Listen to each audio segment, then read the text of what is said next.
Mais si nous ratons les élections prochaines, nous n'aurons pas de Cinco. Les catholiques viennent de vous dire qu'ils se retirent de ces histoires. Les protestants aussi viennent de vous dire qu'ils se retirent parce qu'ils comprennent qu'on leur crache souvent dessus lorsqu'on prend le pouvoir, autant qu'on les applaudissait quand on était dans l'opposition.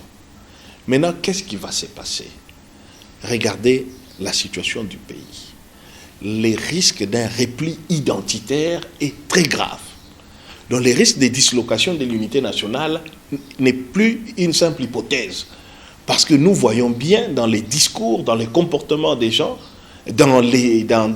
même dans la manière de certaines entités d'être gérées aujourd'hui, c'est qu'il y a un réel risque de repli identitaire. Donc ça veut dire que nous risquons de ne plus avoir le Congo dans sa forme actuelle.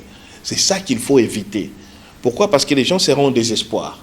On a eu Jean Val, on a eu des réconciliations, on a eu les accords de la Cinco, et nous voulons recommencer exactement les mêmes erreurs.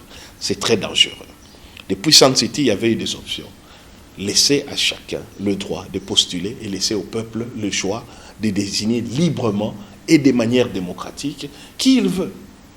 Personne n'est né avec un morceau de Congo ou dans son berceau pour prétendre qu'il peut les garder jusqu'à ce qu'il voudra les céder à qui il veut. Donc il faut tirer les conséquences du passé et il est encore temps. Nous nous mobilisons aujourd'hui parce qu'il est encore temps d'éviter ce que nous voyons. Si vous demandez aux prêtres qui sont dans les milieux reculés, ceux qui vivent vraiment avec la population, avec sa misère, ils vont vous dire que les discours ethniques ont pris le pas sur d'autres réflexions. Et là est le danger. Quand les gens ressentent de l'injustice, ils deviennent révoltés. Et à un moment donné, quand ça va se manifester, ce sera de manière violente et irrécupérable. Il faut éviter d'en arriver là.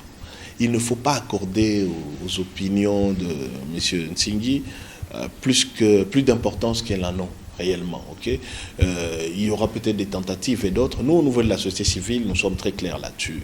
Nous revenons un peu au prescrit de la stabilité, de l'esprit de la Constitution tel que c'était à Sun City.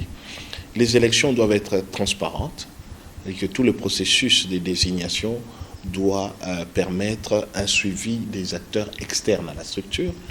Les élections doivent être inclusives et que tous les mécanismes qui permettent, et même les messages des évêques ont insisté là-dessus, qui permettent à tous les Congolais de pouvoir participer, doivent être mis en œuvre.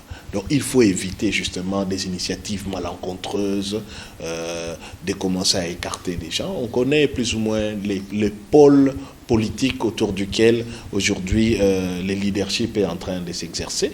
Laissez le choix au peuple congolais. Jean-Pierre Bemba est candidat, acceptez Jean-Pierre Bemba, Félix Tshisekedi est candidat, il sera candidat, Moïse Katumbi est candidat, il sera candidat. Pourquoi pas moi? Pourquoi pas moi, candidat président de la République? C'est mon droit, j'ai rempli les conditions. Tout citoyen congolais, pourquoi pas vous? Donc, il faut éviter de créer inutilement de frustration. Parce que cette fois-ci, ça ne marchera pas. Mais si en amont, vous élaborez des lois pour commencer à écarter des gens, donc vous violez déjà les principes de l'inclusivité des élections, ce qui est très dangereux.